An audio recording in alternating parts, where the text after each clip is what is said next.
evening of May 16, 1742, King Frederick II of Prussia and his army of 10,000 men set up camp somewhere in Bohemia. The men lit their campfires and began cooking, while Frederick discussed strategy with his officers. Suddenly a messenger entered the camp. His horse was panting, and Frederick handed a letter written by his commander, who was marching with the rest of his army about a day's march behind him. The day before, Frederick had passed a small Austrian camp near the town of Chotusitz. He had taken no notice and continued on his way. But this letter revealed that the camp they had passed was not small. It contained a Habsburg army of 28,000 men pursuing Frederick. His commander urged him to turn back immediately, unaware that his army would soon encounter them in battle. After Mollwitz in brief. The Habsburgs wanted to recapture Silesia, and Frederick wanted international recognition for his conquest of Silesia, especially from Saxony and Bavaria, which had gained nothing at his expense. The interests of the other powers were somewhat more complex. Bavaria wanted its elector to become Holy Roman Emperor, while Saxony wanted to seize whatever territory it could reach to link Poland and Lithuania to its province. France wanted to prevent Maria Theresa's husband from becoming Holy Roman Emperor, preferably while reducing the Habsburg holdings to a second-rate power. In May, Bavaria and Spain, with French support, signed the Treaty of Nymphenburg. The treaty agreed to support the Bavarian elector's candidacy for Holy Roman Emperor. Savoy, Piedmont and Saxony later joined the coalition. Finally, Prussia joined on June 4th, and France agreed to send 2 French army corps to assist him and invade Bohemia. Nevertheless, Frederick wanted Silesia, but he knew he would not benefit if Maria Theresa's lands were properly dismembered. Therefore, he joined the alliance with extreme caution. Despite his allies' preparations for war, Frederick enjoyed a relatively quiet summer, welcoming reinforcements and, at best, enduring a few cavalry skirmishes against the Hungarian cavalry. Then, in August, the French army corps arrived. Contrary to Frederick's expectations, a march on Vienna, a combined army of France, Saxony and Bavaria focused on invading Bohemia to ensure Charles of Bavaria's election victory. Frederick's allies were unaware that he had concluded a secret truce with General Neipperg on October 9th. The Habsburgs were in a desperate situation, losing ground daily. Frederick did not want to lose face in front of his allies.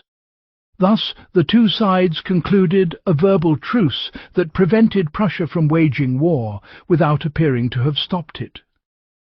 Within a few months, Frederick had already betrayed his alliance, and it would not be the last time. In November, a combined Franco-Bavarian Saxon army captured Prague. A month later, Charles was crowned King of Bohemia. Following this electoral victory, he was crowned Holy Roman Emperor in January 1742. Prussia was relatively inactive during these developments. Frederick realized that his allies were in control and decided that breaking the truce was worth the effort to strengthen his position. In December, he invaded Bohemia and captured Troppau and Olmütz. He betrayed Maria Theresa again, claiming that the Austrians had broken the truce by leaking its existence to certain parties. Although things went well for Frederick, his allies faced a more difficult challenge. In January, a new army, recruited mostly from Hungary and Croatia, led by Field Marshal Count Ludwig Andreas Khevenhüller, resolved to drive his enemies out. From Vienna they marched to Linz, where they defeated the French general Ségur. They continued their march westward and captured Munich. In a remarkable irony, the Bavarian elector was crowned emperor that day in Frankfurt am Main. In the background, Frederick continued to consolidate his hold on Silesia, defeating some rebellious Austrian garrisons before marching into Moravia with a Saxon army of 20,000 troops. However, when they reached Brno, the Saxons refused to advance. Their refusal was one of the many reasons Frederick cited when publicly criticizing his allies on numerous occasions. This did not bode well for the future. Constant harassment of supply lines and communications by Hungarian cavalry and local irregulars prompted Frederick to try to dry out the province as much as possible before establishing his headquarters in Schroedim. Facing difficult times, Frederick contacted Maria Theresa to see if she would accept another neutrality pact.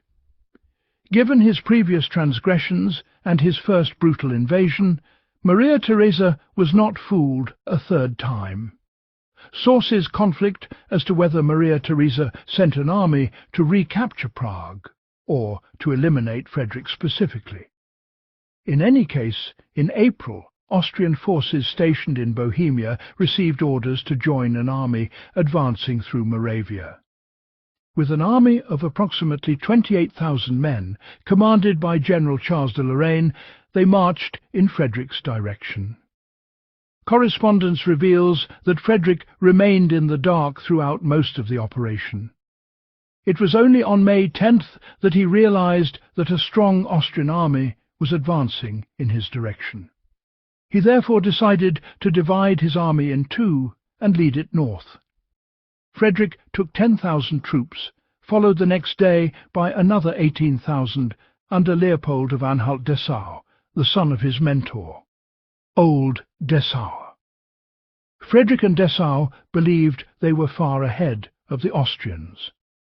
Then, on May 15th, Frederick passed an Austrian encampment near the village of Chotusitz. He paid little attention to the matter.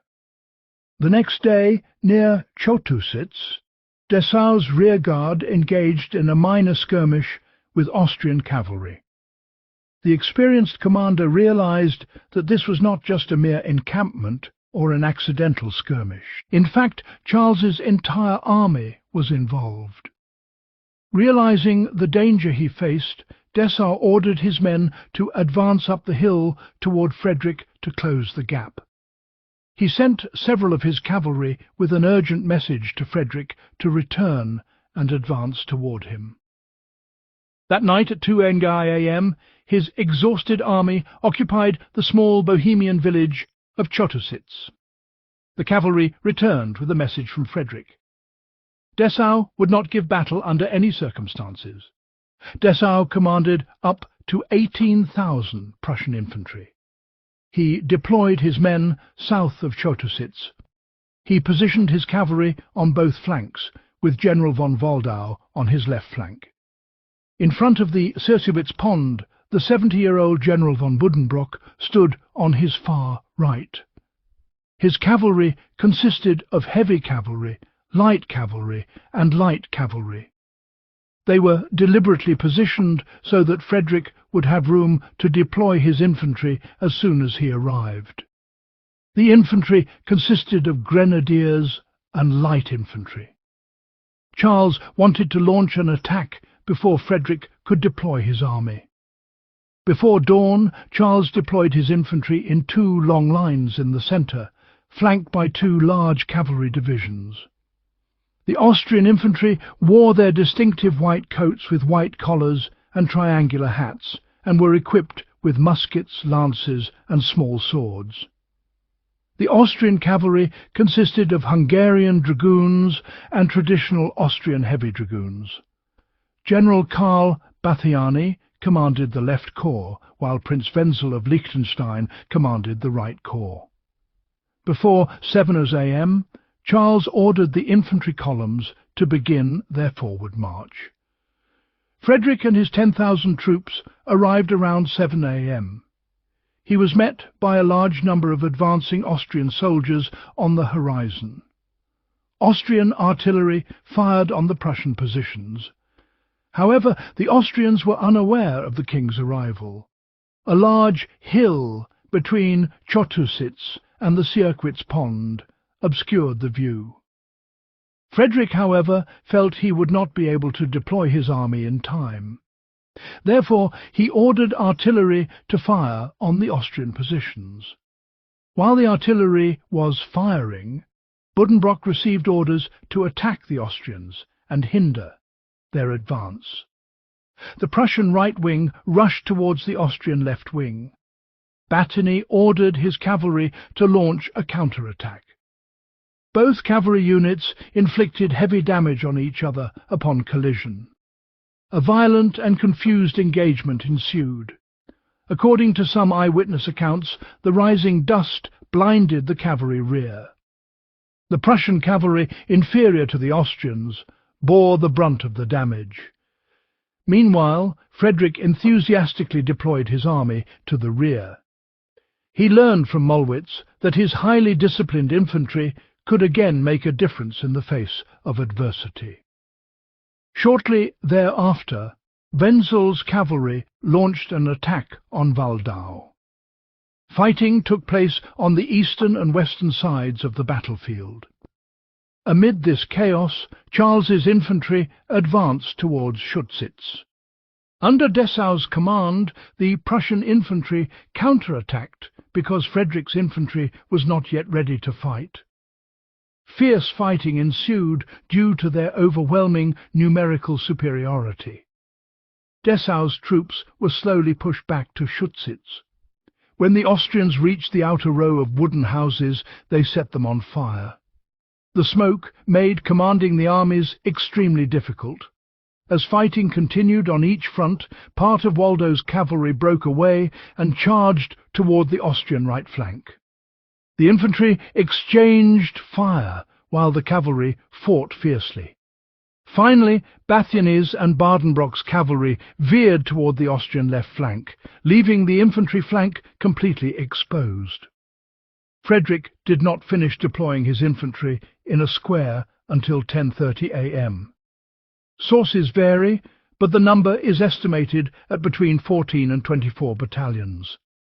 He managed to do this without the Austrians realizing that a large infantry battalion was hidden behind the hill. At Frederick's command, the infantry square advanced toward the Austrian left flank. They surrounded the stunned infantry and opened fire rapidly. Soon, some Austrian infantry began to form gaps. With his flank exposed and facing fierce infantry resistance inside Chotusitz, Charles decided that the odds were against him. By the end of the morning, he ordered a general withdrawal. The Austrians managed to take most of their equipment with them, except for some heavy artillery. Several officers reportedly urged Frederick to order a pursuit. Frederick refused, arguing that his cavalry was still in disarray from the fighting and that Wenzel's cavalry was guarding the Austrian rear. In total, Prussia suffered 4,800 casualties, while Austria suffered 6,400, most of them captured. Because Charles was allowed an orderly withdrawal, the Battle of Chotusitz did not result in a decisive victory for Prussia, though not a military one, as international developments soon radically favoured Frederick. Although not a decisive victory, the Austrian withdrawal allowed Frederick to boast of his triumph. His letters to his friends reveal that he greatly exaggerated the numbers, stating that the Prussians lost 100-200 men at best, while the Austrians lost up to 7 times that number. Charles was able to coordinate a stable withdrawal. While he was able to take up arms against Frederick again in Vienna, Maria Theresa and her advisers were filled with anxiety, not to mention the empty state treasury. If the Habsburgs wanted to defeat France, they would not allow the troublemaking Frederick to seize resources. Therefore, they finally surrendered to another round of diplomatic talks with Frederick. The British presided over the peace talks and agreed to pay Maria Theresa a substantial sum in exchange for the surrender of Silesia. The British had no interest in upsetting the balance of power on the European mainland. On June 11th, the two sides signed a preliminary peace agreement in Breslau. The final treaty was signed on July 28 in Berlin. The Austrians were only willing to cede Silesia if Frederick became its sovereign duke. The king replied, "Titles don't matter to me as long as I have the land." The king left his former allies, the French, Bavarians and Saxons, to fight the Habsburgs without him. His sudden withdrawal from the war was a devastating blow to his former allies. This was the second time he had betrayed them. Despite the peace treaty, neither side expected the peace to last indefinitely. Maria Theresa realized that she would retaliate once she defeated the French. Frederick realized this, and as soon as the peace treaty was signed, he began replenishing his depleted stocks and rebuilding his army. At the same time, he strengthened his new fortifications in Silesia in anticipation of a possible invasion.